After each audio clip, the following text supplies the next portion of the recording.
Hey gang, I'm here with you today with a very special guest, former LA Sheriff Alex Villanueva.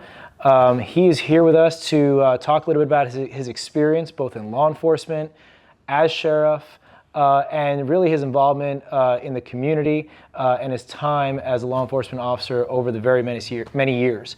So we're very excited to have him today on our interview, on our podcast, and get his perspective from the machine that is LA, and his time as sheriff and the things that he has done great for the community.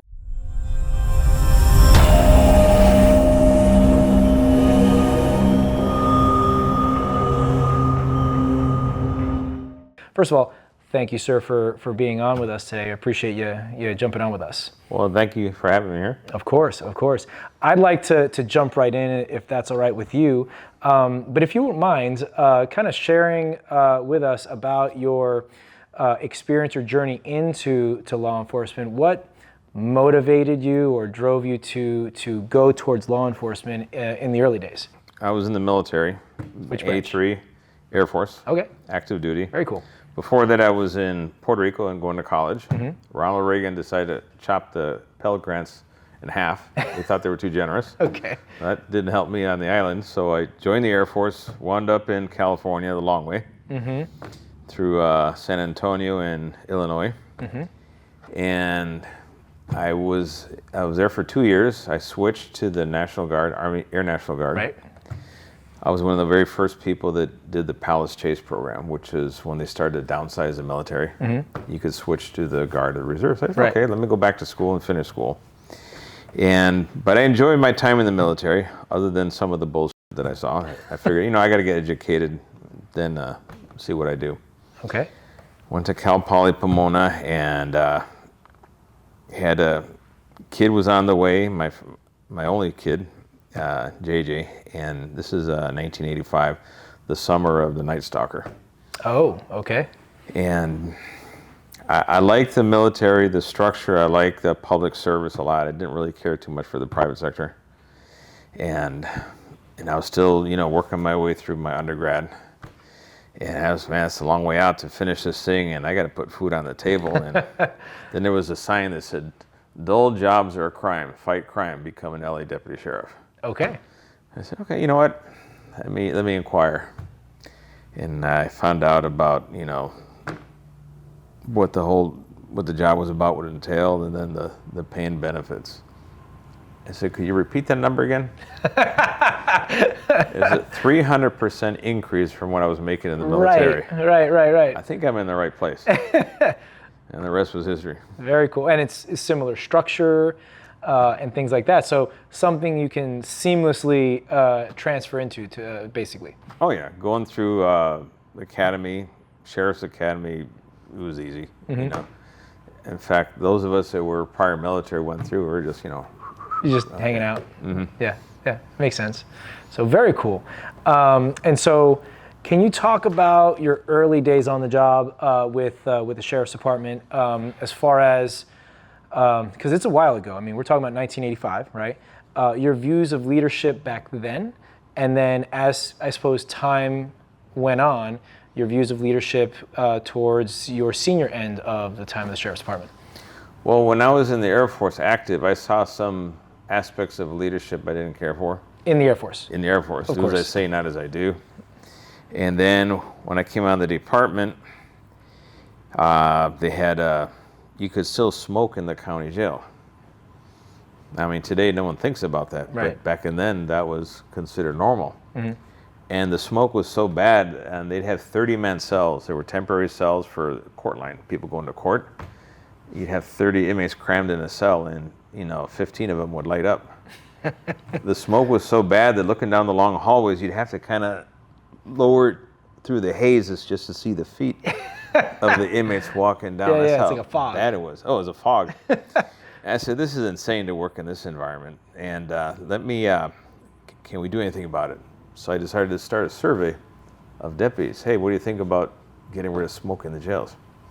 And it was a hit because everybody was hacking up a lung and bronchitis, and it was terrible. So And most people by then weren't smoking anymore. It was already starting to lose its Right. appeal. This is what, probably late 80s, early 90s? This is 88, 89. Okay. And so the survey was a smashing success. I told it to my sergeant, gave it to my lieutenant gave it to the captain, and they're all like, hey, this is a great idea. Yeah, let's see about getting rid of smoke. But this is a big operation for the nation's largest jail system to remove smoking. Right. It's comes with a lot of hazards. Right.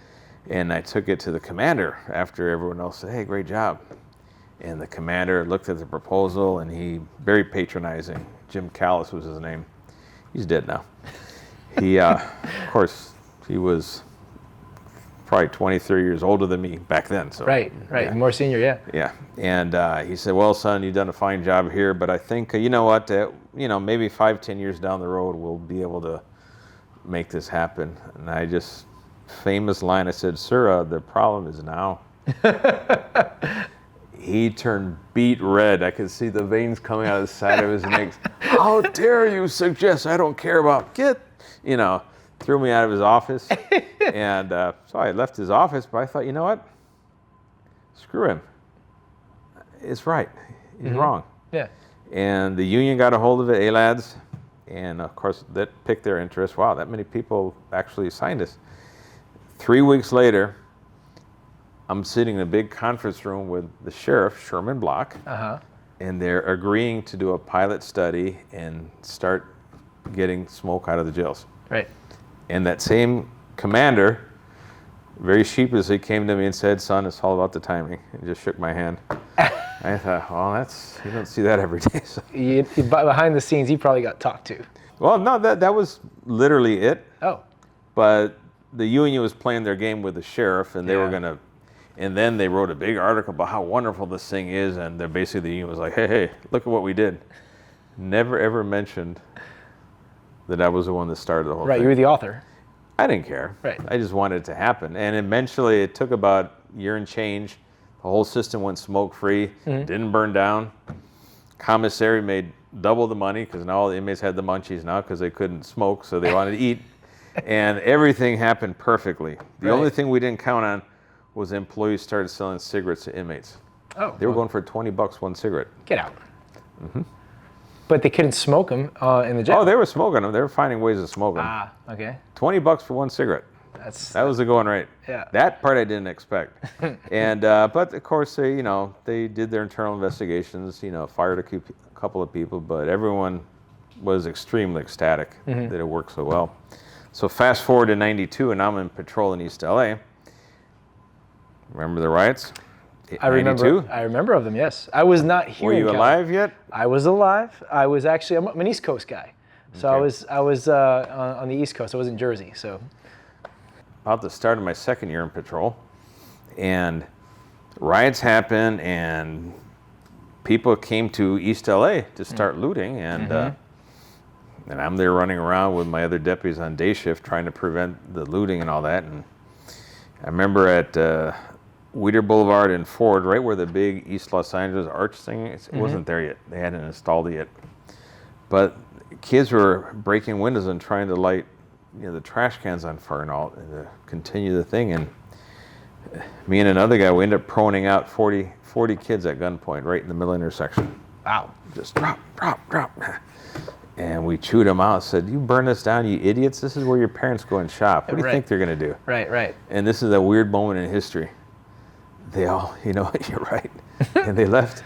And nothing burned down there. Yeah. We stopped it right there cold. But at the leadership level, this is when Sherman Block was sheriff. Yes. Daryl Gates was LAPD. And they were so preoccupied with the perceptions of what if they intervene and generate force or something that there was a very hands-off, let's not do anything and see what happens. We don't want to upset anybody. Right. 58 dead people later and $2 billion in damages Yeah. of $92. Yeah. Then we end up having to, Eventually going anyways. go in and do it anyway. Right. So I remember that, and I'll be darned if fast forward 2020, I'm in the hot seat now. And I have a chance to do a do-over of that decision. Right. LA had some issues during. Oh yeah. They were trying their hardest to make noise and make news. And the Fairfax district, Santa Monica, Beverly Hills, Long Beach, They tried in sheriff's jurisdictions, but it didn't work very well for them. No. Okay. There was they met some resistance. From your guys. Oh yeah. Good. And they lived to regret it. And we ended up bailing out LAPD. Mm-hmm. I remember they called us. Hey, can you help us? Which was, all right, wait, say that again. Can you repeat into the microphone? Yeah. So we went and we old-fashioned kicked ass and took names. We had our sheriff's response team, the SRT team, the ones Right. you see with all the shoulder pads and all the protective gear. Right. And they had all the less lethal weaponry known to man. Mm-hmm. They used it all. They actually they ran out of all their less lethal, and they had to reload for us for LAPD. Uh-huh. And between the 4mm, they were launching the Arwins, the pepper balls. I mean, we used that stuff like it was going out of business. Right. But we were being rained on with rocks and bottles and stuff. Right. And Bill Malusian, the Fox reporter, Okay. he was a Fox local at the time. Yeah. And he was with our guys at Fairfax with his camera crew. We had just shown up to join the ranks with LAPD. And then some idiots from the Antifa side, all dressed, they made the mistake of throwing a rock and a bottle, and it crashed and shattered at the feet of the deputies. And all he saw was lift and shift and and then all the idiots with their face masks, dressed in black, were screaming, running the opposite way. Yep. And he caught it all live TV. Yeah. And it was comical. It's just a big, popular YouTube video. I have to go check it out. And he's live and said, well, the sheriff's mean business here because LAPD was just, Just hanging out. No, they were getting dumped on. They had 56 of their radio cars totally destroyed. I saw that a lot of cars getting destroyed at that time. Between either totally trampled and tagged and broken out windows or torched. Yeah. And when we went out there, I told all my guys, this is a simple rule. If your car gets trashed, you're walking back to the station. I'll be darned, we didn't lose a single radio car. There you go. There you go. It worked. Yeah, I mean, not only did LA City lose a amount of assets, but even other places across the country, where I hail from on the New York side, New York City lost a bunch of cars and stuff like that too, with their version of that over there. But to not lose assets like that, because I don't think people really appreciate the value, even just a patrol car, what the cost of that car is. I mean, it's not just the car, it's everything that goes in it. Stripped vehicle on its own, you're already about $55K, $58K. Then you throw in another 30 to 40K, you're almost approaching the 100K mark. Yeah, per car. And then the symbolic value of it, which is so important to the Antifa crowd, Right. to torch, symbols of authority Right. and law and order, and it didn't go well for them. No. And Good. we had our day, and we were able to exorcise all the demons of 1992 Okay. in one day. Good. And the deputies had a good time. No one got killed. From 58 dead. Back in to not- 92. Back in 92, not one person killed. We didn't have any significant injuries. I think LAPD had a couple of bystanders hit with the rubber rounds, the 40 mil rounds. Bunch of lawsuits behind that. Sure. But that was about it. I Right. mean, you want to talk about a night and day contrast. Santa Monica, promenade destroyed. Why? Because the woke city leadership of Santa Monica said, oh, we don't want to intervene. Let them, it's just property. And we went there to bail out the lifeguard shack on the Santa Monica Pier because they were surrounded by these assholes. And once we figured out what Santa Monica was planning on doing, we said, you know what? Your stuff is already trashed. We're going to go to Long Beach, which is still actively being torched. Right. And couldn't find the chief, some guy named Robert Luna. He picked up the name Bunker Bob. But we were able to help the Long Beach office that were there. They were in need of some guidance, and we brought our entire SRT team with all the toys and took care of business there. And essentially bailed out Long Beach. Yep. In fact, I even ran down an alley I should say, I limped down an alley chasing some looters, and we caught them. They were at, looters were looting a pharmacy, 7th and Pine, a CVS pharmacy. The place had been trashed, smoke, the fire alarms going off. It was raining inside, and smoke and all that, and of course they raided it, and unfortunately, again, why the chief of police decided to go hiding instead of leading his people to defend his city. But we took care of business there. So all the places that had trouble were because of failed leadership that would not do the right thing, which is just do your job. Right. No one has a right to destroy. Protest by all means. We'll defend. We'll defend protesting. People's right to protest peacefully, make an ass of yourself in every which way you can. Right. You have that right. Yes. I'm not going to take that away from you. Right. In fact, we encourage you so people can see what you really are. What you're about. But once you cross the line into damaging someone else's stuff, game's up. Yeah. Simple as that. Yeah, because now you're breaking a law, right? Whether you're destroying property or hurting a person, you're still breaking a law, right? No one has the right to destroy somebody else's property at will, right? And that's a thing. We see a lot of the phrase, or we saw a lot of the phrase of peaceful protest, and there was nothing peaceful about it. Yeah, peaceful. Why do they look like they're going to play an NFL tackle game? Right. No, we had at South LA Station these peaceful protesters at 11 o'clock at night, dressed in black with all the padding and all the gear and masks and all that, and they're throwing frozen water bottles at the deputies. Which, by the way, is like a brick. Yes. Okay. Dangerous. Yeah. And deputies lit them up with pepper ball, and it was comical because they had these big umbrellas. They were trying to hide behind the umbrella, but the pepper ball just penetrates right through. And then they went running, screaming. It was pretty funny. But that it just shows you just do the right thing at the right time. It's easy. It's not that hard. Right. But boy, between city leadership or county leadership, they hated the fact that I did what I did because they wanted me to be subordinate to the Board of Supervisors. Right. In fact, during the pandemic, I was a director of emergency management at the start, like every previous sheriff was. Right. Till I showed up, they said, well, we got to fire the director of emergency management because this is a health crisis, so we're going to fire you. Now, is this because of an interaction or just on, I guess, principle? Oh, no, this is straight politics. So then Times run screaming articles, sheriff gets fired, Then here comes a riot just a few months later. And now they need you back. Well, it's not. I said, fine, you don't want me to be the director of emergency management? I'm going to stick to running law enforcement. I'm still the mutual aid coordinator for the region that includes LA and Orange County. Sure. This is state law, and nothing changed that. So I just ignored the board. Okay. And did what I had to do, and it worked. Yeah. And they just can't admit that. Right. Interesting. What were some of the frustrations or issues you saw within the department that made you want to ultimately run for sheriff? So you were, I believe, a lieutenant, and you had been on the job for how many years at that point? 32 years. Okay, so a while.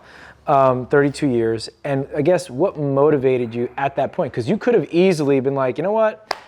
I can ride off into the sunset and retire as is, right? But you chose to run for sheriff. What motivated you, if you don't mind? When I was approaching my 31st, I was at my 31st year. This is in 2017, the year before the 2018 elections. And when McDonald took over after the disaster of Baca and Tanaka, that whole mess, and we were kind of looking forward to someone on the outside because everyone on the inside was compromised. Okay, let's get a clean slate, get someone from the outside and fix the thing up. And what did he do? He gave a kitchen pass to every single corrupt person from the Baca Tanaka era. They were still in office. Oh, geez. It took them 2 months to figure out McDonald when they realized that he was afraid to make any decision. Oh, my God. They just had their way. So I was on the hit list because I was the very first person on the department to stand up to Tanaka and say, no, you can't do this. This is unethical, illegal. Right. And they were gaming promotional processes at the time. I called him out on it in writing. I sent an email to all chiefs and all commanders explaining that this is unethical, it's illegal, Right. it's going to lead to the downfall of the department's reputation in the community. Right. Everything that happened just the way I did. Oh, geez. I wrote that in 2004. Oh, geez. So that's what, like 10, no, About 15. And it fell apart in 2012, 2013. Yeah. So I was almost a decade ahead of my time. Oh, geez. And everyone's, oh my God, you're ruining your career, this and that. And I said, I'm not gonna, if my career involves me joining a corrupt administration, no, that's not a career. Ain't gonna happen. Right. And they even sent a commander, an emissary, you know, an ambassador. Hey, son, you know, you really gotta, you know, maybe tone down what you're doing and rethink your career choices. And I told him, no, sir. No, I stand by what I wrote. And I had all the hard evidence. I had literally all the receipts. Right. So it wasn't like I was thinking something happened. I knew it was happening. Right. And when I'm sheriff, that same guy, that he came to visit me as sheriff. The one that told you to tone it down. Yes. Yes. He told me, I just came to apologize and thank you. That took guts what you did and I was wrong. And here we are. And that took a lot of guts from him to say that. Yeah. So hats off to him. And you may know him. That was Commander Sid Heel, Oh, the okay. tactical guru of law yeah. enforcement. Yeah, that yeah. was him. No kidding. All And right. he ended up dying a few months later, Well, unexpectedly. that's a shame. But you know, at the very least, that is it. One that took a lot on his part. Yeah, no, To even say that, because swallowing your own words essentially is always a hard thing. But you know, I could respect that. You know. Oh, I did. I appreciated him, and it was a very, very good closure, I guess, for him. Yeah. Well, good. I had another commander who you won't know who, but did the same thing. He was involved in the gaming of it. He was a subordinate to Tanaka. Right. And he wanted to say that, you know, it wasn't him that was doing it, you know, it was the other guys and all that. And so, whatever. You know, people live with their decisions. You gotta. What you saw, as you said, in say 2004, is what motivated you. Well, no, fast forward, McDonald's in office now. Oh, yes. Okay, where's a new guy? So, well, I'm a lieutenant. I've been now on the department a long time. I'd like to interview to be a captain. Right. And I tried 3 times. And I picked the 3 locations that had a vacancy, that I had the experience, the knowledge, and everything for them. One was to be academy director. Sure. I'd only done the job as a deputy, as a sergeant. I taught at Cal State Long Beach. I had my doctorate already. I mean, I had every single box you could think of, I had it. I couldn't even get an interview for the job. They basically told me very politely to pound sand. It's not in the cards for you. Okay. So they blocked me all 3 times. By the 3rd time, I said, you know what? I'm going to retire in 18, but they blocked me from advancing within the organization. But there's only one job they didn't block, which they couldn't. You can't. The sheriff. Yeah. So I filed for the sheriff's office. I'm still working. In 2017, I filed all the papers to start raising money. Of course, I could hardly raise any money because that was the unknown. And a bunch of people, how dare you? And laughing at me, the LA Times, oh my God, you know, quixotic adventure, you know, it doesn't stand a chance, this and that. But I'm a student of history and a student of politics, and I could understand how everything was shifting, how the planets were lining up. And I said, McDonough was losing about 200 deputies a year. So the department was just shrinking. Right. And it was not going to get any bigger. It was getting worse. Morale was rock bottom. He brought in a lady named Diane Turan. They called her the badge collector because all she did was fire people. Fire, yeah. And he pretty much outsourced his decision-making to her. Okay.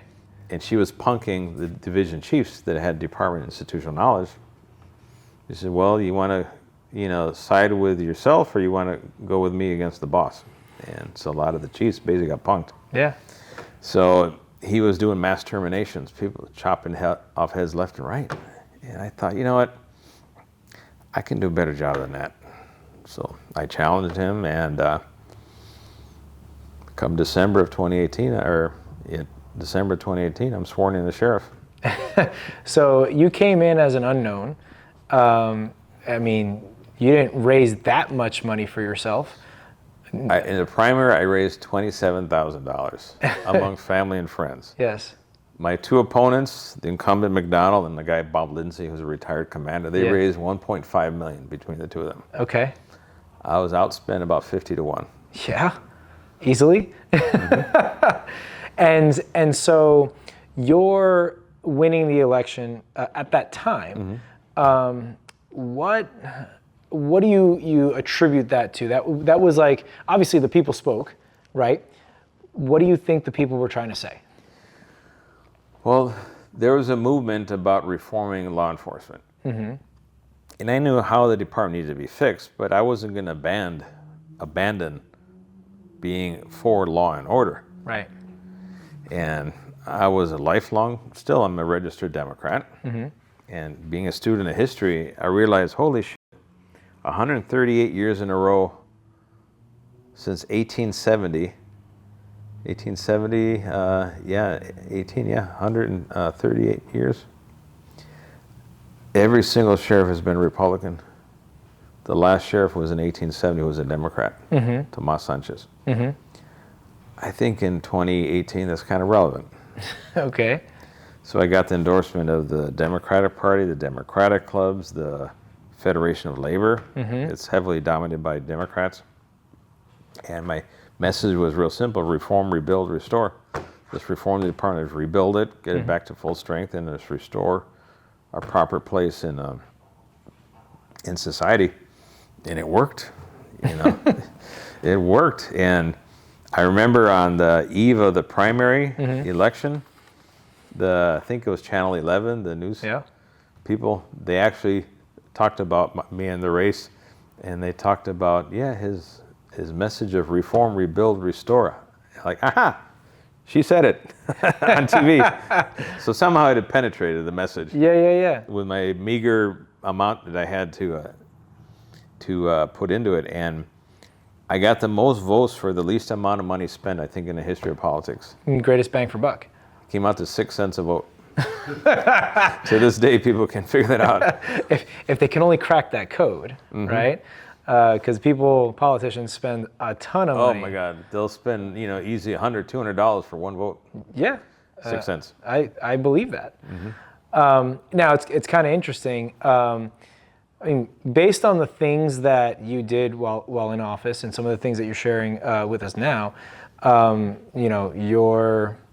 your I guess style or your approach to law enforcement is fairly conservative. Well, it's law and order. Right. But then you look at my models or my role models from the Democratic Party were John F. Kennedy, mm-hmm. Robert Kennedy, mm-hmm. Franklin Delano Roosevelt. Yeah. These are big guys that got big shit done. Yeah. In very difficult times. Yes. And they were all pro law and order. Yeah. Yeah. That was, and then on the East Coast, for example, most cops tended to be Democrat, and they tend to be union, the whole union thing, and mm-hmm. it was actually mostly Democrat. Yeah. But it was only till the 1980s and forward where the Democratic Party started losing that luster within law enforcement circles, where the crowd started tilting conservative Republican. Yeah. And then the crazy train happened in 2020. Let's get rid of cops everywhere. And I was never a part of that. It's just, no. So it was definitely was a monumental shift under my feet. Yeah.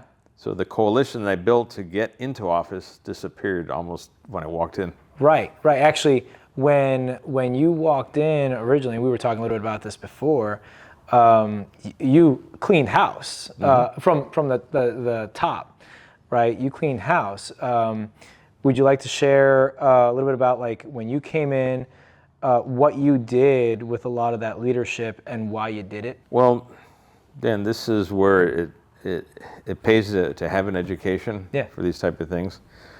And my degrees are in public administration. Mm-hmm. And I know one of the biggest obstacles for organizational development and change mm-hmm. is mid-level management. Right. As sheriff, I inherited a bunch of people who were at-will employees. They don't have civil service protection. Right. These are the people that carry the water for McDonald, for Tanaka, for Baca. The very same people making all the bad decisions, basically chopping off the heads of employees without any regard to due process and, for the truth. Right. They had no problem, destroying people's lives. Why on earth would I want that person working under my administration? Makes sense. So they all got the email, your services are no longer needed. I kept 2 for institutional continuity. Right. You want to be nice. Yeah. And I kept the 2, and one of the 2 burned me. Oh. One did all right, one burned me. Okay. Then he was gone too. I would imagine. But during that time, there was a lot of, even on the national level, we all know this, there was a lot of discourse, a lot of stuff around defunding the police, and you kind of mentioned that a moment ago, but how did that rhetoric or conversation affect the morale of just the department, the sheriff's department in general? And what did you do perhaps maybe to combat that? When I took over, one of the things we did is we had all the division chiefs go through all of their cases, their internal affairs cases, and determine who was relieved of duty, why were they relieved of duty, was the case a termination case or not. If it wasn't a termination case, bring them back to work. Okay. We didn't need them at home growing a beard. Right. We need them working. Right. And that alone, one division alone had like 12 cases that went back to work. Really? That was such a huge morale booster. And my position was with my staff is, we're going to make evidence-based decisions. The evidence has to be there. Right. And we're not going to treat employees as being expendable. Right. I value each employee. I don't care what rank they have, if they're professional staff, they're sworn staff. I value each employee. And if we have to terminate someone, it's going to be because they don't meet the criteria to remain on the department. Right. Something happened. And my signature is going to go on every termination as a last signature. These simple acts, when we did them, people realized, oh, I don't have to walk on eggshells. I can just do my job. Right. One thing, very, very important. Yeah. Other thing, extremely important. I got another recruiter. Each employee became another recruiter. Now I had 17,000 recruiters. Guess how much money I spent in advertising? Probably nothing. Nothing. Yeah. And I didn't need it. When I got them recruiting and word of mouth, and we had people lined up wrapping around the building over there in Monterey Park. To be deputies, to take the written test, to take the physical agility, all that stuff. And we never ran out of supply of applicants because we treated them with dignity, respect. We valued them. Right. Every single person I came across, I thanked them for what they were doing. I remember McDonald, when he was in office, I think it was SoFi Stadium or Carson. They had an NFL game. I think it was SoFi Stadium already. It was already open. End of August, September, super hot, like 105 degrees on the field. Yeah. And deputies are wearing Class A's long sleeves. Oui. And some of the deputies, as they do, they start rolling up their sleeves because of the extreme heat. And he goes out on the field, walks around, doesn't talk to a single one of them, gets a hold of the lieutenant in charge of the operation, because they have about 200 odd employees there, deputies. Right. Choose out the lieutenant. It basically tells him, I want to see all these people long sleeve. And basically writes up the lieutenant. I'm thinking, when you're sheriff, you're so far removed from the line people that you get to see people in action doing their job. My first reaction is I want to meet them and thank them. Right. Not chew them out. Right. Simple things like that. Right. My first day on the job that I got to the Hall of Justice, I think it was day 3. Yeah, day 3. The kitchen and the little deli area is on the first floor of the hall. And I stopped and the cooks, they hadn't started yet their shift because it was earlier in the morning. Yeah. And they were sitting at a table, kind of like these long white tables. And I stopped and I introduced myself to each one. I recognized one from my days as a lieutenant working the jails. Wonderful lady. She had a Chinese restaurant And then she went back to work as a cook for the county. But she'd make me the Chinese cookies and all this stuff for the chicken and broccoli and stuff, all these dishes. Yeah. She was real good at it. I bet. And I thanked them for what they're doing. Oh my God, they were so happy. Because the other guy used to just walk past them like they didn't exist. It's kind of interesting. It's like a little goes a long way, right? Everybody plays a part in everything, whether it be this industry or another industry, right? It is. It is also important. When you value your employees as assets and people, and not just a number Right. and a resource, Right. even the name human resources, it sounds kind of creepy. It does. But when you treat them as people, Yeah. holy shit, the stuff they do to this day. Yeah. I get people come to me and beg me to come back to the job. They got tears in their eyes. And it's like... It's not that easy, unfortunately. The road is perilous and long. Yeah. But the need is there for sure. Yeah, absolutely. I want to talk a little bit about CCW, if you don't mind.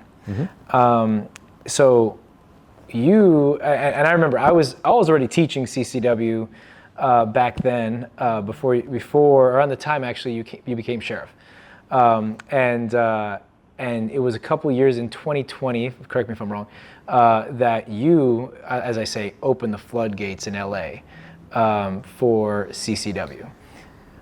Actually, no, it was 2019. 2019, sorry. No, it's 2019 we started, but we didn't advertise it. It just became word of mouth. Right. And they had just, the undersheriff always had the job of being in charge of the CCW process.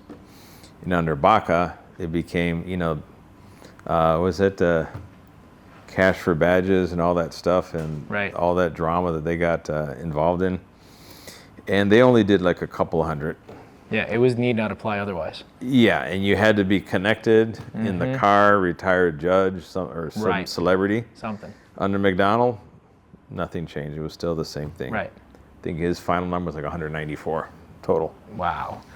And so in 2019, you made the decision to open the CCW path and department. What kind, if any, I imagine there is, of resistance, backlash, all that stuff, what kind of stuff did you receive? Oh my God.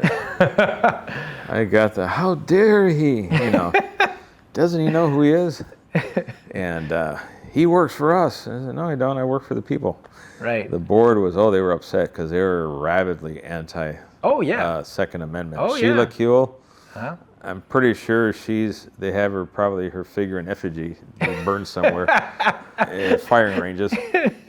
And they did a board motion. Well, we expanded the CCW unit.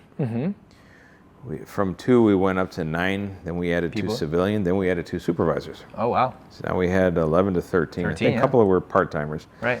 But we had now a big crowd that could handle them. And my goal was simple, make it achievable for the average Joe. Right. And the stumbling block was always what constitutes good cause. Right. I said, well, let's make the good cause an achievable one. Right. If you have a legitimate need to arm yourself, it would benefit you, and we can do so in the right conditions. So, for example, the business owner that does cash transaction does deposits at night at cash. Yeah, that's a no-brainer. It's a no-brainer. Yeah. But we went further. What if you're a real estate agent, you're in the boondocks showing a house? Yeah. Yeah, it would probably, especially if you're female, it'd be really nice if you have a means to protect yourself. And if I may interrupt for 1 second, because this is a unknown fact. So realtors, they are at risk of being hurt or killed in the capacity of their job as much as a law enforcement officer. Yes. And 57%, if I have the number right, of realtors are ladies. So it's unknown that it is a very high-risk profession. Because like you say, they're showing properties in weird places. In weird place in the middle of nowhere where they have no concept of, how soon someone's going to show up when you call 911, for example. Who shows up to see the house? Open houses. Or they're collecting rent. Yeah. They're going to these big apartment complexes to collect rent. Yeah. some of the hoodlums know, hey, there's a landlord. Yeah, they got about $20K in cash on them right now. Right now, yeah. And so we figured let's level the playing field here a bit. And grant the CCWs. Jewelers is another one, notoriously, especially they're walking around with $500,000 in assets. Yes. And then rappers. Okay. That one. That's curveball. That one, people didn't think of it, but we actually sat down. There was a group called 1500 or Nothing Studio in Inglewood. Yes. And that's a big name for the rap industry. Okay. And rap and what's the other group? The pop. But we visited them. Talked to the owner, the director of that studio. Met with a bunch of rappers, and Exhibit was one. Yeah. The other one, Snoop Dogg. And we had a big meeting, and we had. I brought a bunch of deputies from the SWAT team there, and we were talking about personal safety with them because these people are so prone to getting killed. I mean, it's ridiculous. Yeah. You think real estate people have it rough? Talk about the life of a rapper. Yeah. Yep. And so one, you're wearing $500,000 in bling on you, for starters. Right. And the people that don't like your label, they're from a former rival gang or whatever. They're armed and they want to kill you. So.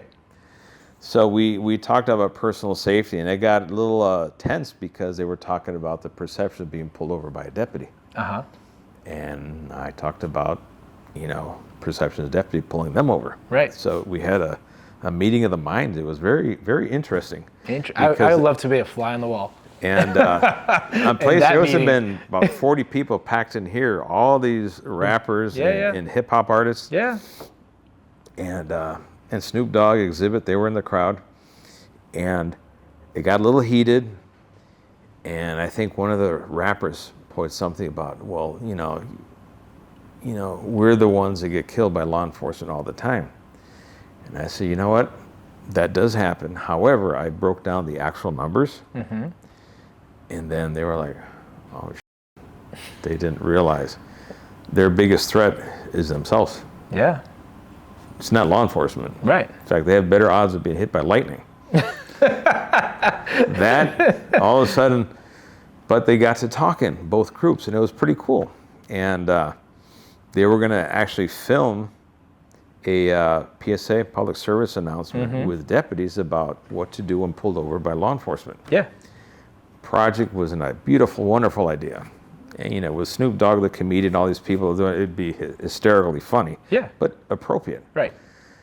They put one photo of us meeting, and he got destroyed on social media. Who did? Snoop Dogg. Serious? Oh, my God.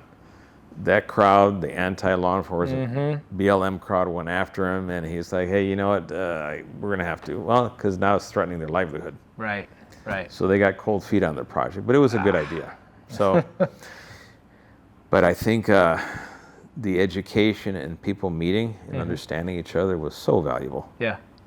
But again, this never happened according to the LA Times because I was the bad guy. I was the Donald Trump of LA. Oh, geez. Well, that's the unfortunate game of politics, right? Yep. Talk about two-face on that side, but if I may, when it came to CCW, you again opened the floodgates, but you made it so that way the individual Angelino, right? The individual Angelino could get their CCW and so on and so forth. You expanded the department. Personally, what was your motivation? I mean, other than, I'm not saying you did this like, hey, I want to be the CCW guy, I want to be the CCW sheriff. What about the CCW was like, hey, I want to do this for the people? One, it was against my political self-interest to do it. Right. Because overwhelmingly deep blue LA County. Yes. With supervisors that hate guns and everything about the entire gun world. Yeah. The last thing they need is a sheriff to go in the opposite direction, which is what I did. So it came at great political expense. Yeah, it does. And, but I figured, I figured, one, if we're vetting people, one, I knew we don't have enough cops, period. People aren't unaware of this, but we are the least policed jurisdiction in the entire nation. And LA County. LA County, it's not even close. Yeah. The average nationwide is 2.5 cops per 1,000 residents. Mm-hmm. At the time when I was in office, LAPD had 2.2 cops per 1,000. Mm-hmm. National average 2.5. For metropolitan averages, then that average goes up to 3.8. Oof. Yeah. Guess where we were? Probably 1.8. 0.9. Oh, wow. Okay. Now you can understand why all of a sudden, you know what? Let's start giving people their own means to defend themselves, because we cannot be there. Yeah. Everywhere. Yeah. You go to places like Lancaster, Palmdale, or some of the far ends of Lost Hills. Yeah. Even San Dimas up in the mountain. That's a 45-minute roll. Code 3, lights and sirens. 45 minutes. I believe it. To get somewhere. Yeah. People don't understand the size and the sprawl of LA County and how few deputies there are. Mm-hmm. And on top of that, we get defunded. Yes. Which made us even worse than 0.9. Now we're down to like 0.7. Right. And that's how insane it is. So for me, a stopgap measure is, let's loosen up the CCW, let's give people the means, and we're vetting them. We know their background. Right. I'm not concerned about them. And all of the data is there. CCW people are not part of any crime wave. No. No. However, you listen to Sheila Kuehl's of the world. Oh, no. Oh, my God, we're unleashing guns on society. Yeah. So it's funny. You're right. By and large, CCW people are the ones that are not the problem. In fact, being on the training side, I see it where CCW people, by and large, they train, they practice, and many of them are more proficient than some of the other people that should be having guns. You follow what I'm saying? Mm-hmm. So, I mean, I think that that CCW people is an asset to the community, not a hazard, you know? No, it is. And every active shooter ends in one of two ways. Yeah. They eat their own gun, law enforcement or CCW holder intervenes. Yeah. That's the only two ways it ends. There's actually one more way. It's the very, very bad way. They accomplish their mission. Oh. And they don't eat the bullet. Oh, well, it still ends badly. It is very badly. That's what I'm saying. Very You don't get too many mass shooters caught alive. No. It rarely does happen. Because usually a suicide. Yeah, because they're not gonna win. Like you don't go into that encounter say I'm gonna do these bad things, and I'm gonna evade the cops. That doesn't happen. So it's a last stand type issue. Speaking of public safety, looking back on the CCW endeavor that you did, what kind of impact do you think that your CCW policies had on the community? So now you've done this, you've enabled a pathway for people to get CCW. How do you think that helped the community? Oh, it helped a lot. Yeah? I mean, a lot. I spoke to jewelers in particular. They were just, ecstatic with this issue because they always had concerns about that. Right. Especially they're probably the most vulnerable of all. Yeah. The people in the jewelry business. Yeah, we've had a fair number of those folks come through our doors, and you could even see like when they introduce themselves, hey, this is the reason why I'm here, so on and so forth. You can even hear in their voices like the trembling, the concern, just on talking about it. Yeah, so you're 100% on that one. And it worked, and the ladies doing the real estate, and we had a lot of other unique circumstances where we wanted that, and it worked. And I stand by it. If you look at the surrounding counties that have had pretty much easy to achieve CCW permits going back years, like Orange County, I think had like close to 10,000, and I think of Riverside around 7,000 or 8,000. And so when I left office, I had 4,600 issued. We became a victim of our own success because as soon as the word got out, I mean, you guys are all wired to each other. I mean, it's a small world. Yeah, it is. Yeah, it is. So someone said, the going's good, and every day we had a whole milk crate full of applications in. Yes. And it took us 2 or 3 months at the beginning. Then it started creeping up to 4, 5, 6 months. Then it was getting close to 8, 9, 10 months. Yeah. I think it just got shy of a year by the time I left. And then under the new guy who's currently being sued by the CRPA, it's 2.5 years. They lost. It's even higher. They've lost 3.5. I've had folks come through our doors and they're like, from LA, they're like, I've been waiting 3.5 years. I put my application in 3.5 years ago. And this is where the legislature is no friend to the Second Amendment. 2-year permit. Why? Nothing changes until make it a 4-year permit at least. Well, are you aware that there is a bill right now? I forget the number exactly. There is a bill right now that is being proposed to make the CCW permit in California, just statewide, ultimately a 4-year permit. That would be best thing done possible. I agree. Cuts the workload in half, Right. which means it facilitates the new applications. Right. Because doing a renewal is pretty quick and easy. Yeah, it's paperwork. But having to get rid of all those renewals, now you have time to do with the new applications. And for the size of LA County, it should be somewhere in the neighborhood of 40 to 50,000 CCWs, given the 10 million residents. Right. That would be consistent with, for example, Orange County's. Orange County is pretty high now too. So yeah, I mean, but then again, Orange County prior to you has had, with Don Barnes, has had a good runway of CCW. And they don't have a board of supervisors in adamant opposition. No. When the Brewing decision came down, I kid you not, the board voted to order me to halt the CCW process while they studied it with county council and the state attorney general's office. And I told them basically to go screw themselves. The process continues. When you guys want to offer, because then they wanted to study about the cost. Okay, it's fine. Since you guys are in charge of money, you want to change the cost of it, fine. However, we'll continue until we have a new direction. Right. From the Supreme Court or from the Attorney General's office based on law, not based on their hatred towards the Second Amendment. Right. And they were so upset about it. In the LA Times, they lost their mind over that. Oh, yeah. Another one of those, how dare he? I remember when the Brewing decision came out, and it was a great win for 2A, of course. But I do remember some of it was really the start of all the clever finagling. How can we use this to go the other way? And we've seen here in California, we've seen many bills post-Brewing come out where it's just trying to use that to chip away at rights. Sensitive locations. Now we're going to start chipping away at where it can be. But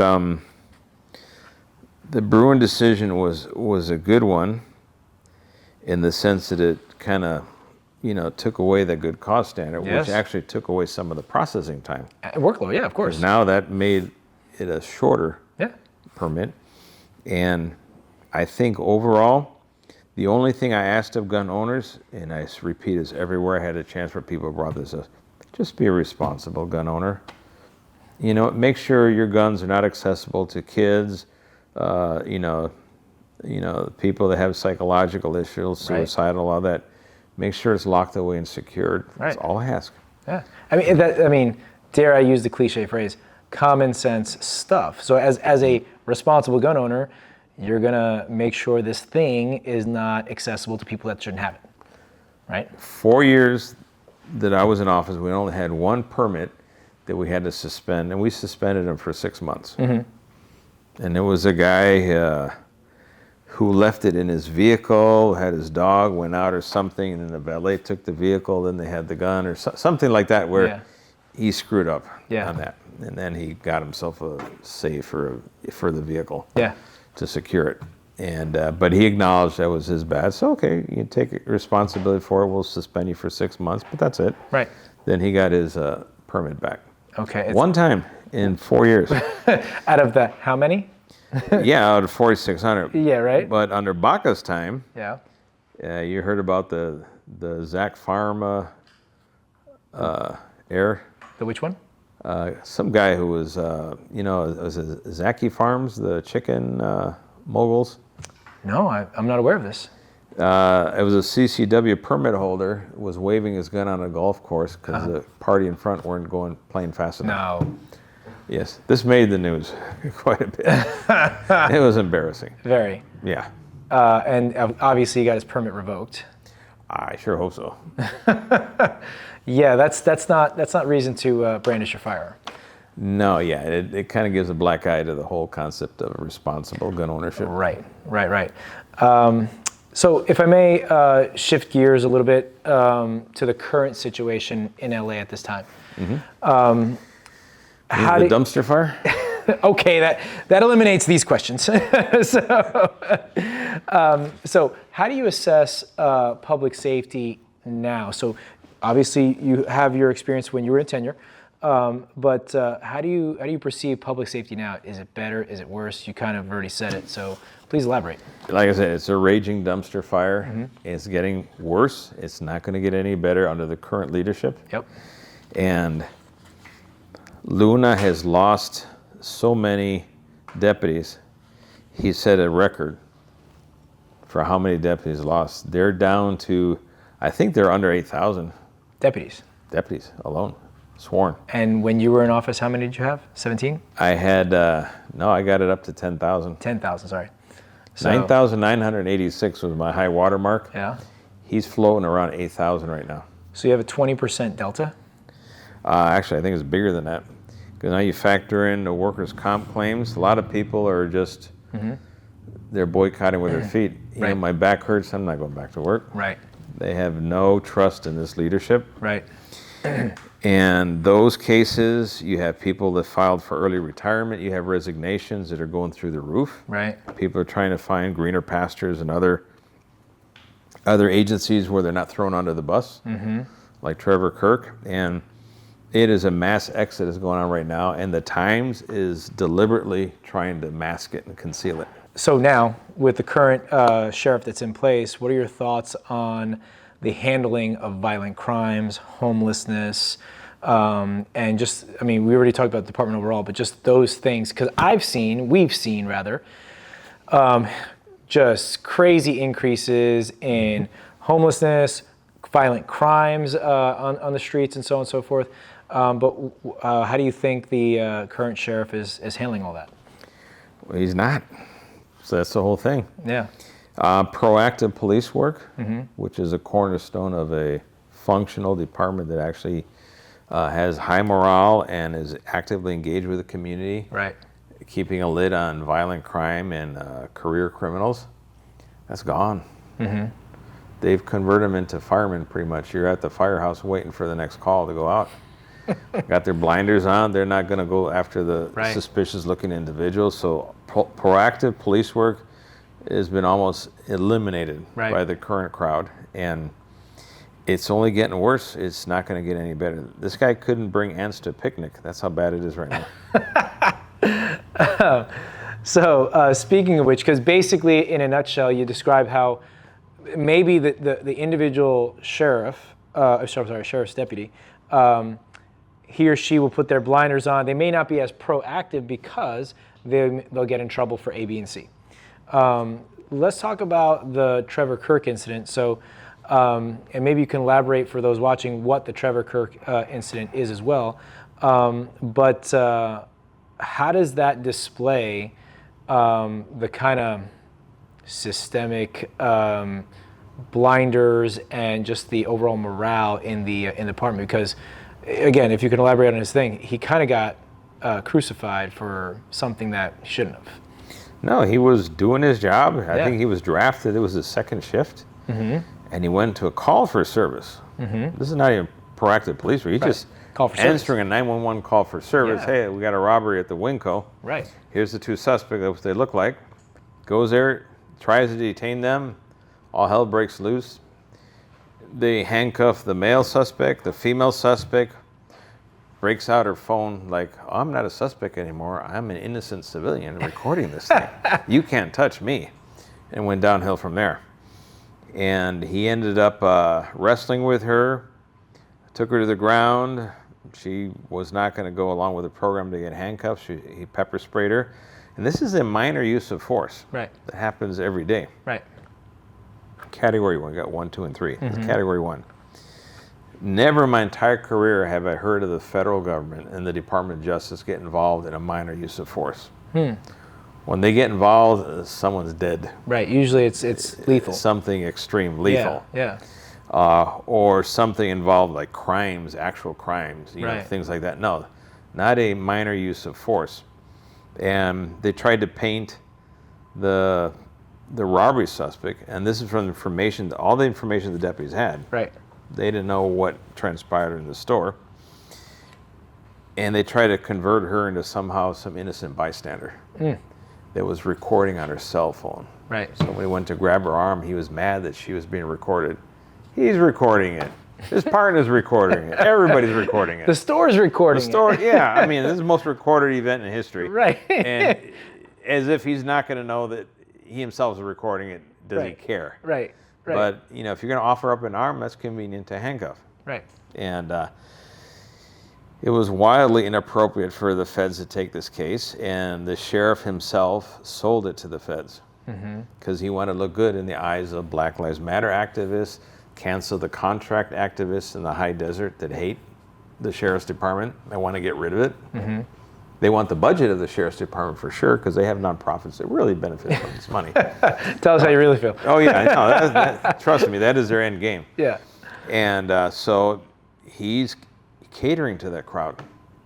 So he throws his own employee under the bus, which is the worst thing you can do as a leader. Well, yeah. I mean, this has lasting effects to not only the direct person, but all the people adjacent. Not only that, it has lasting effects to the entire profession, because this case has the potential of redefining Graham versus Connor. That's right. Supreme Court decision. Right. Who would have thought that there's a acceptable amount of resistance from being handcuffed? Right. Which is exactly what this means. Right. And then this could, assuming it goes the wrong way, this could set the precedent for reference in case law and future cases. Yeah, it could become its own case law. Absolutely. We'll get rid of Graham Connor, we'll have the Trevor Kirk standard. Correct. Which basically crooks can resist arrest. And then now you have law enforcement people, which it's hard enough to do the job as it is, right? Now you're having them to deal with an acceptable level of resistance, but then what? I mean, go ahead. Pepper spray is now listed as a dangerous weapon. Okay. So we assault all of our recruits in the academy with a dangerous weapon. We just didn't know it. Every single one gets sprayed in the face. Yes. In fact, I organized the whole spraying event myself as a academy instructor. Right. How did I know I was violating all these civil rights? Wow. Are you okay? I mean, when you think about it, it's just ridiculous. Yes. And there's a proper place for federal intervention. And when I was sheriff, I had 3 separate cases where there was deadly uses of force, people died, and we had concerns about it, and we really did not like what the deputies do. Right. And we investigate every case like it's a shooting. Right. And every case is presented to the district attorney. Right. And these 3 cases also went to the feds, and they took the cases, and the 3, actually 4, because one involved 2 deputies, were terminated. And they were terminated for cause, and they were also prosecuted for cause, and they ended up pleading guilty and whatnot else. And when I did that, I wasn't throwing them under the bus. They did something that violated the standards of the department, the community, the law. And the reaction from the deputies on the department were like, yeah, no, that's not us. We're okay with you doing that. Right. So they trusted my decision making. But at the same time, on a Trevor Kirk case, we never did that. No. If there's a disagreement about a Category 1 use of force, well, that's why we have training. That's why, okay, if you think you were harmed, well, then sue. Right. Okay, maybe you can prevail in civil court. Right, sue the county. Or you're not going to throw a deputy in jail for 7 years for a split-second decision when you have no evidence of malicious intent. Right. And that's the standard they set, which is why deputies are putting their hands in their pocket and saying, hey, you know what? I see this all the time. I've never been in law enforcement, but I kind of like to watch and see and so on, and kind of like think both sides. Like, what is this law enforcement officer thinking? What are they having to deal with? What is the outcome, and so on and so forth. But like, I think that this particular scenario, assuming that it goes the wrong way in the sense that they ultimately convict Mr. Kirk. Oh, he's already convicted. Oh, he is. I didn't know that. He is. Okay. He's awaiting sentencing on May 19th. Okay. And now he's got 2 Hail Marys, either a pardon from the president or the Ninth Circuit. Good luck on that one. Good luck on that. I think he might prevail at the Supreme Court level. Yeah. If it goes that far, only because this case should not be a case to change the standard of Graham versus Connor. No, but regardless of however it goes, let's say he does get a pardon or this gets appealed or whatever, his career as a law enforcement officer it's gone. It's done. Oh, it's been shattered. Yeah, it's done. So he can't continue in that regard. And then the Luna, say he gets exonerated of everything, I bet you guarantee you Luna won't even rehire him. Because then he does this. He goes to Lancaster Station, meets with the deputies for like over an hour, and then trying to say, "Oh, it wasn't me."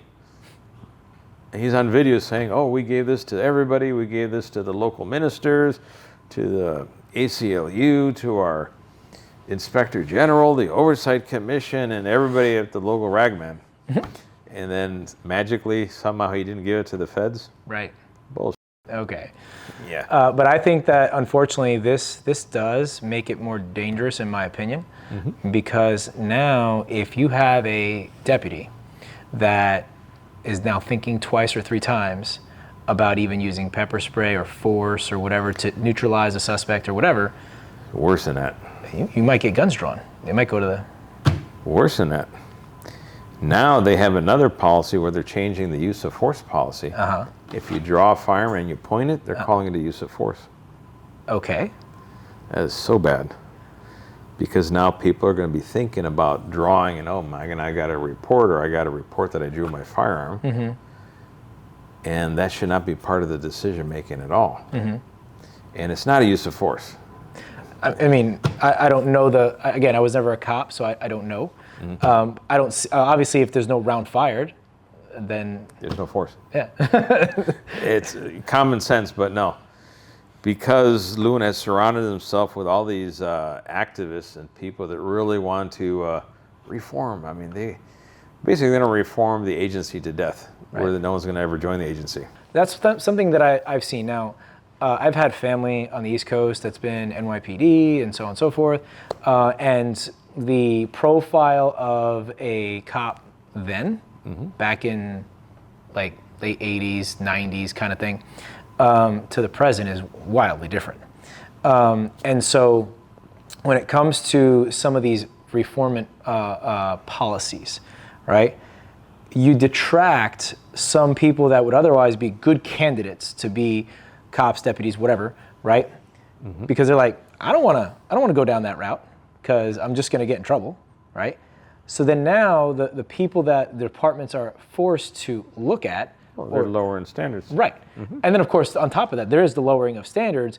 Once upon a time, you had to be this tall, this whatever, right? Because it's a physical job, right? And now it just got less and less and less. So now we have what I call bottom feeders.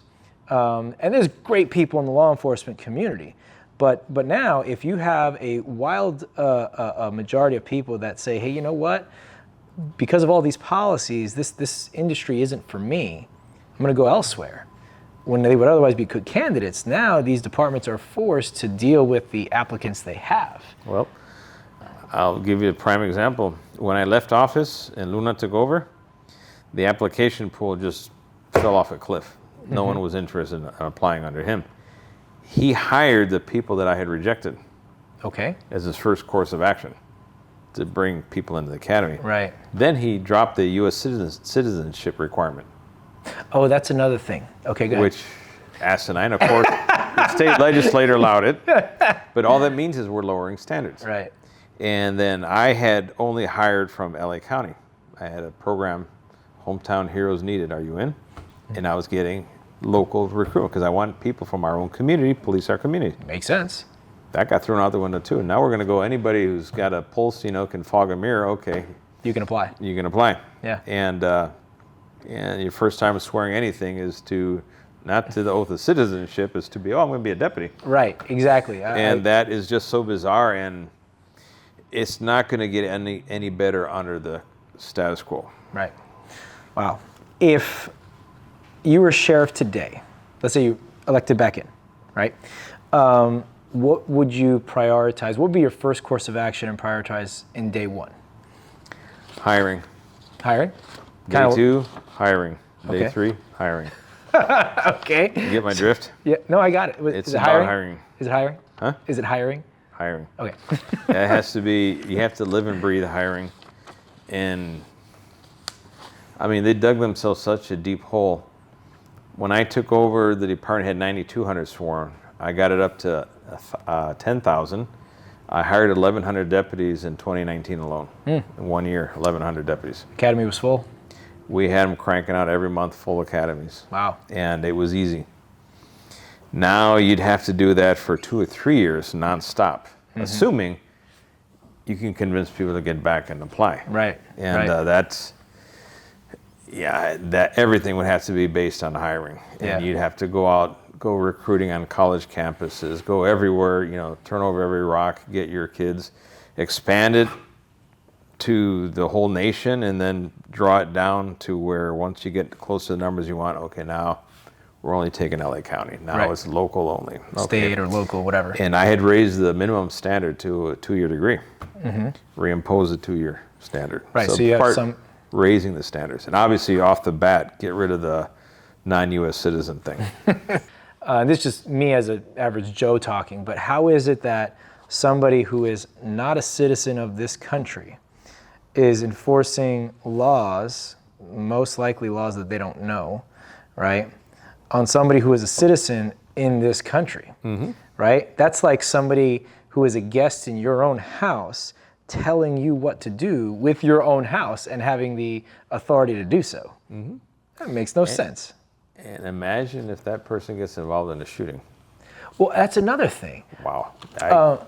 I can only imagine what that lawsuit would look like. Now, and again, correct me if I'm wrong, if I'm off the mark on this, but as a non-citizen in some cases, you're not allowed to purchase a firearm. They're getting around that by, it's the county's firearm, and they issued it when they're at work. So they have to leave it at work when they go home. So they check it in and out every day? Yeah.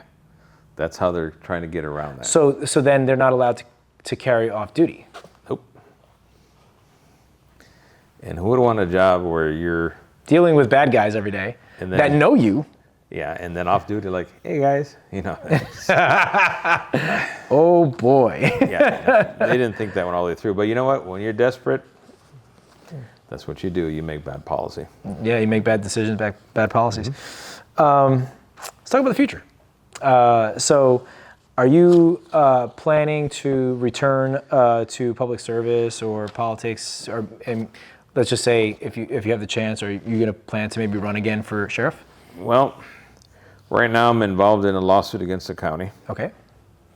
It's David versus Goliath again. I'm kind of familiar with that territory. Haven't done it once. Yep. Now I'm doing it in the court of law, and hopefully we'll go to trial in June. And after that's over, then we'll reassess, my wife and I, and we'll decide if we want to jump back in the arena in some form or fashion. And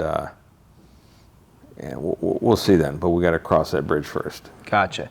Now, just a kind of adjacent follow-on to that, you served in the law enforcement community for 30, how many years? 36 years. 36 years total.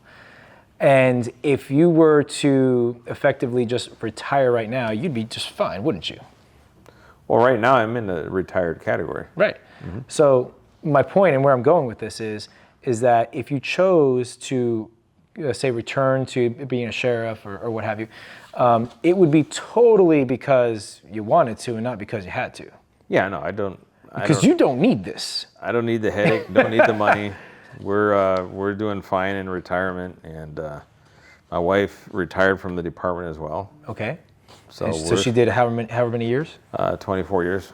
I mean, Neither of you need to do any of this. And this, I like to mention this because, most of us, we do things. I do my work because I need to work, right? Most people do that, need to work. It's something different when somebody does a job, or in this case, a leadership job, which is a thankless job, by the way, It is. when they do it, they don't need to do it.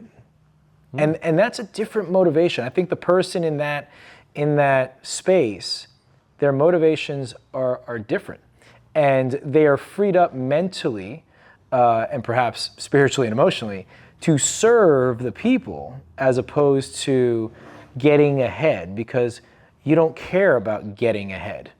For what? You don't need it. Well, that's the whole idea behind servant leadership model. Right. And it's not about you. Right. It's about everybody else. Right. And people today, especially career politicians, they just can't get that. They don't understand that at all. They never will. Yeah, I agree. If I may, what advice would you give to somebody considering a run for sheriff or entering public safety leadership? One, know what the hell you're doing. Number one. Sounds obvious. Know what the hell you're doing. Well, we're expanding now with someone who doesn't know what they're doing, but you got to know what you're doing. Yeah. And if you take a leadership role, you got to be willing to do the right thing no matter what the cost. Right. If you're always going to put your own interests ahead of that of the organization, of your employees, you're not a leader. You're just a piece of shit. Agreed. Yeah. If you look at the downfall of most leadership in law enforcement, be it chiefs of police or sheriffs, you can go back to that one thing. And they put themselves ahead of their Right. own employees. And the employees know it. They figure it out. This guy's all about themselves. Right. Or this gal. Right. And that, big no-no. You got to be in it for the right reason. Yeah. And if you're in it for the right reason, you got to be authentic, be yourself. And people will know that. They'll figure it out. Yeah, I mean, no one's perfect, right? So I think people appreciate it. People are, like you said, are authentic themselves. They can take the good and the bad as long as it's real. And to be effective as a sheriff, and particularly the elected office of sheriff, you have to balance two things. You have to balance accountability and support. Okay. You can't be all accountability or all support. You got to do both. You got to do both well. That's hard. And that is the critical balancing thing. It's kind of like in a pursuit. You have the balancing act in a pursuit. The danger of the pursuit versus the necessity to apprehend the fool that you're chasing. Right. It's a balancing act. Well, the sheriff's job is that balancing act. And you go point to the sheriffs who failed, you can tell right away they went down one of the two rabbit holes and they couldn't get out of it. Right. And McDonald, Luna, they're all accountability. Baca, he was all support, or Tanaka was all support, and very little accountability, and it showed. We struck the right balance, but the powers to be, the establishment, they just couldn't accept it. They're pushing for this perfect policing. There's no such thing as perfect policing. No, just human decisions, they're going to be imperfect decisions. You got to be able to accept when mistakes are done. Are the mistakes of the heart or mistakes of the mind? Know the difference between the two and act accordingly. Right. When you do that, your employees will understand, okay, this person, this leader, sheriff, chief, they have our interests at heart. I'm confident I can work knowing that I have the backing of my brass. Right. And that's, I know a lot of various law enforcement officers in various departments that is a big deal for them. Like, to be able to go out and do the things of their job, knowing that the leadership has their back. If they're going to make a decision to do this arrest or this or that their leadership is going to back them, so long it's within the left and right ladder limits of the law, right? And when you don't have that, it really is demoralizing. Sometimes doing the right thing is going to be the unpopular thing. Oh, it's always typically the unpopular thing. Yeah. And And I've experienced that, firsthand with the decision I made, but I stand by them all because they were based on what was the rule of law, what were the facts. Okay, get it done. Another thing, I remember when I went to Chicago for a funeral, a female Chicago PD was shot and killed. And a real sad situation. And it struck me odd is that Chicago PD, they have a difference between their rank and file on the line and their executives. The executives wear white shirts. They're uniform shirts, but they're white. Yes. And the line staff wears powder blue. Yes. And I was caught that so odd. Why would they do that? And so when during the riots, for example, I threw on my full tan and green gear with everything and all the same gear as everybody else, and we went out there and met with the troops and stood shoulder to shoulder with them. And you got to wear the same things. You got to go through the same conditions. Yes. And you can't put yourself in a different playing field or plane of existence comparison to your line staff, because that means you're in an ivory tower somewhere. And right. Your employees will summarize it real simple. You're full of shit.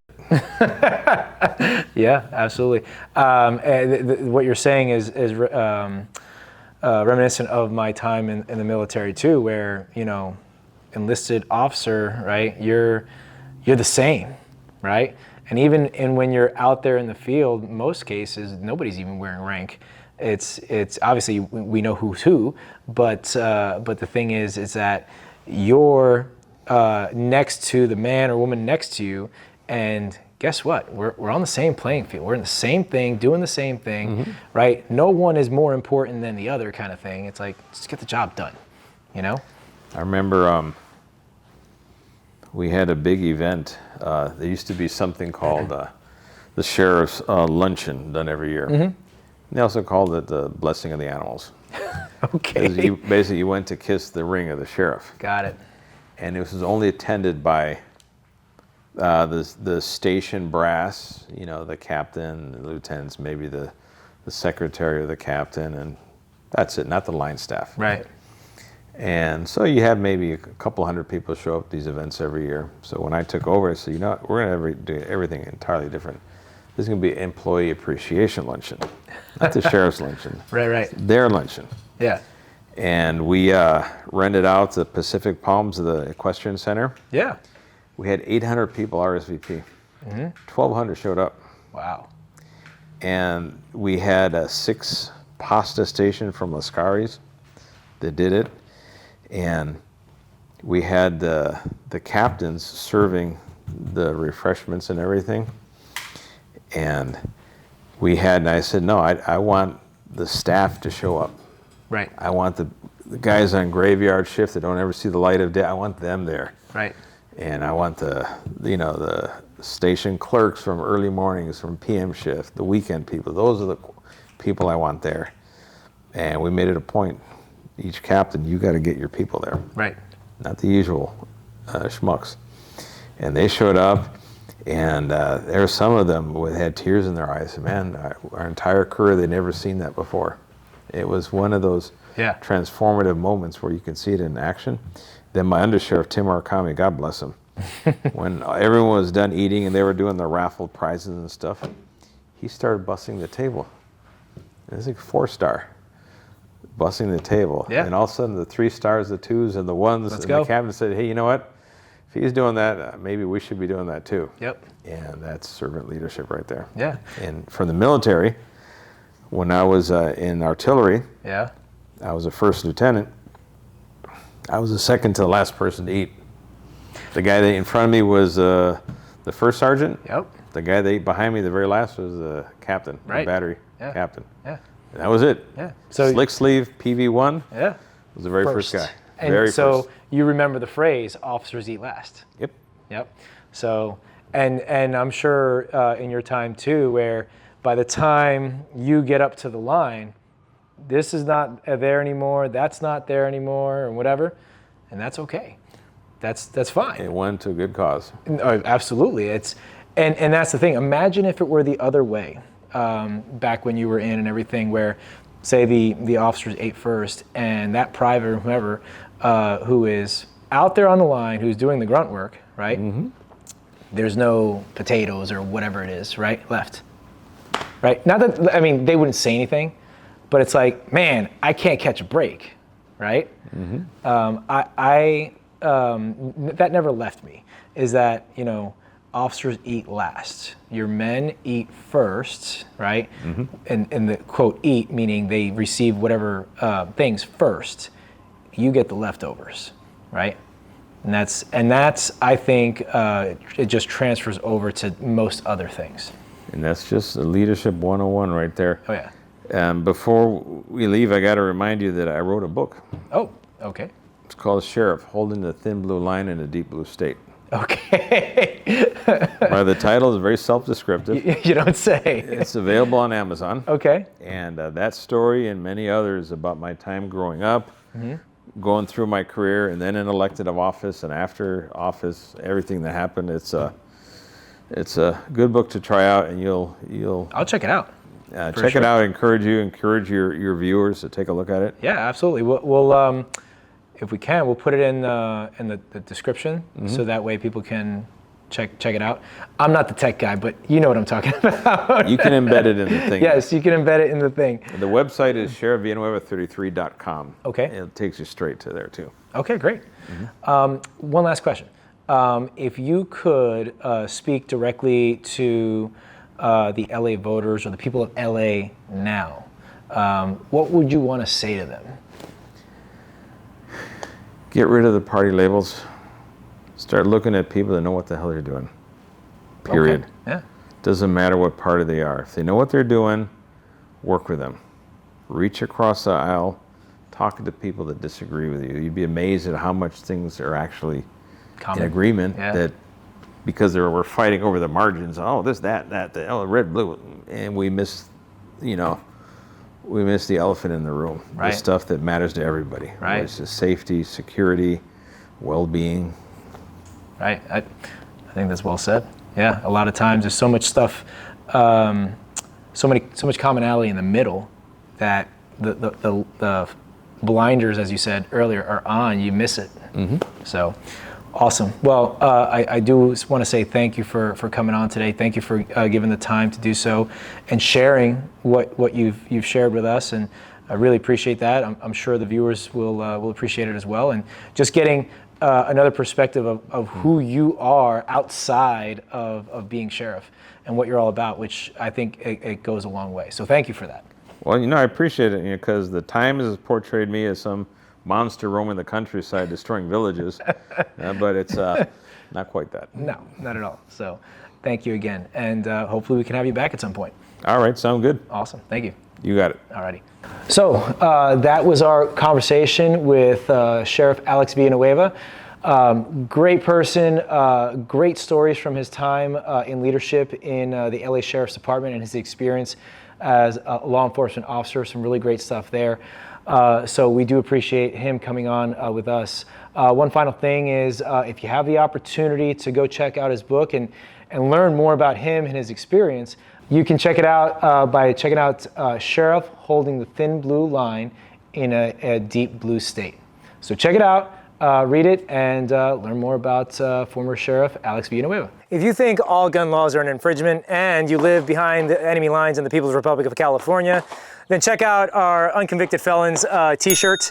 We came out with this t-shirt design for you where most of us are fed up with the situation here in California. So check it out. Check out our website. Awesome t-shirt coming at you. And our new line of 2 arms where it stands for 2A Rights Matter. So check out our new t-shirt and help us feed our dog.